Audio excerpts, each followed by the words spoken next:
नमस्कार बंधु स्वागत जानाई लोभनीय रान्नाबान्ना चैनेले। आज के आमी आपनाके तैरी करे देखाच्छि मोहनभोग।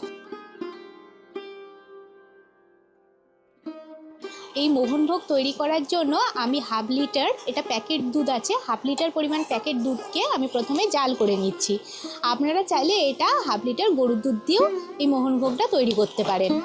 দুধটা জাল হয়ে গেছে, এখন আমি এর মধ্যে দিয়ে দিচ্ছি 1/3 কাপ পরিমাণ চিনি।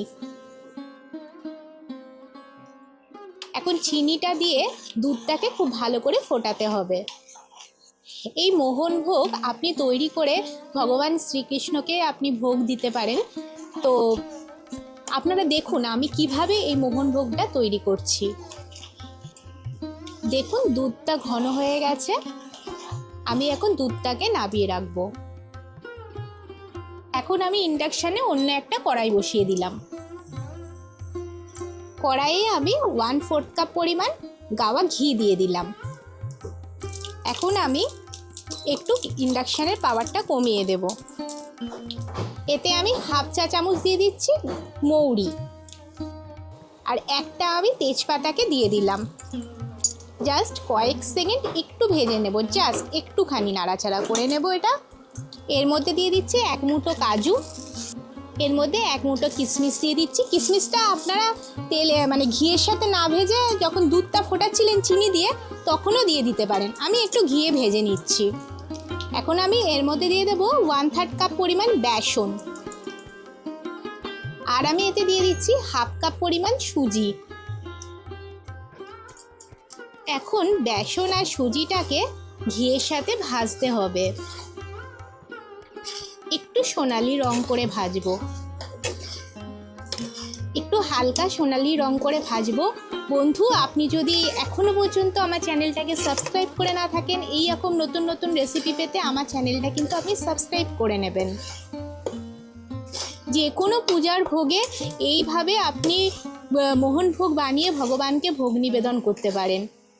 একটু সোনালি রং করে ভাজছি, দেখুন সোনালি করে ভেজে নিয়েছি, এর থেকে আর ভাজার দরকার নেই। আর ইন্ডাকশানের পাওয়ার কিন্তু একদমই কম আছে।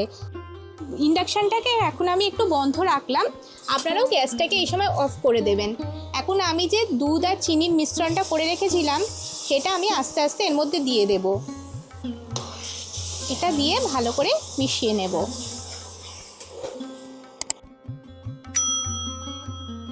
পুরো দুধ আর চিনির মিশ্রণটাই এর মধ্যে দিয়ে দিচ্ছি। মানে অল্প অল্প করে দুধ আর চিনির মিশ্রণটা দিতে হবে। একটু ভালো করে মিশিয়ে নেবো এর সাথে। এই দুধটা দিয়ে এটা কিন্তু কন্টিনিউ নাড়তে হবে, নয়তো কিন্তু ডেলা পাকিয়ে যাবে।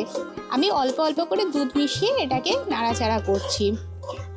এখন আমি আবার ইন্ডাকশানটাকে অন করে দিলাম, আর ইন্ডাকশানের পাওয়ারটা এবার আমি মাঝারি করে দিচ্ছি। আপনারা এই সময় গ্যাসের আঁচটাকে মাঝারি করে দেবেন। বাকি দুধটাও আমি দিয়ে দিচ্ছি, অল্প অল্প করে দুধটা মিশিয়ে মিশিয়ে আর কি আমি এটা করছি। বাকি পুরো দুধটাই আমি এবার দিয়ে দিলাম এর মধ্যে।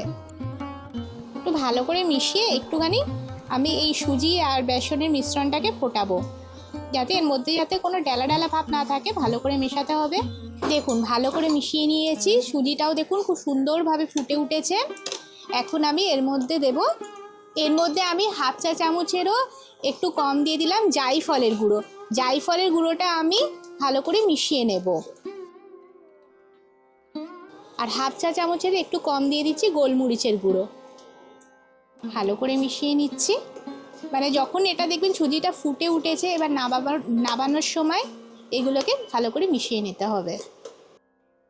দেখুন একটু ভালো করে এবার এটা একটু শুকিয়ে শুকিয়ে আসছে, সুজিটা ফুলে উঠেছে, এটা প্রায় হয়ে এসেছে। এটা দেখুন টাইট টাইট হয়ে এসেছে।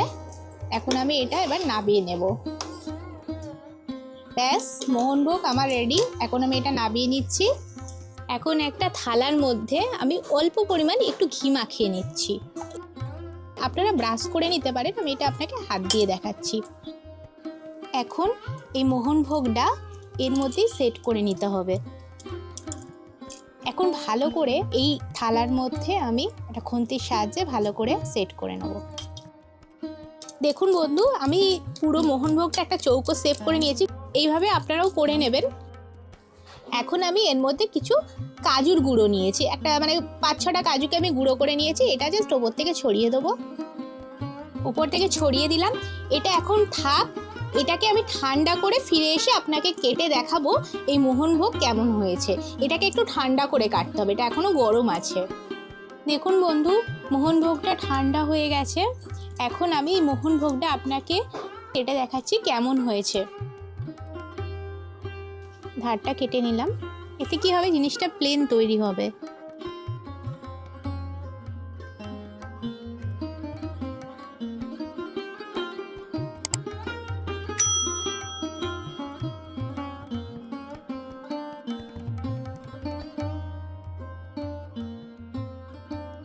দেখুন বন্ধু, এগুলো কেমন হয়েছে দেখুন। আপনারা এইভাবে তৈরি করে ভগবান শ্রীকৃষ্ণকে ভোগ নিবেদন করতে পারেন। দেখুন বন্ধু, এই যে আমি 4 চৌকো করে কেটে নিয়েছি, আপনাদের দেখাচ্ছি মানে মোহনভোগ কেমন হয়েছে দেখুন। আপনারাও বাড়িতে এইরকমভাবে বানান বন্ধু, সত্যি খুব ভালো হয়। এই গন্ধও খুব সুন্দর ছাড়ছে, তো গন্ধটা আপনারা না বানালে কিন্তু বুঝতে পারবেন না। এখন সবার শেষে আমি একটা করে কিশমিশ দিয়ে দেবো। ফিরে আসবো নতুন একটা রেসিপির ভিডিও নিয়ে। নমস্কার, হরে কৃষ্ণ।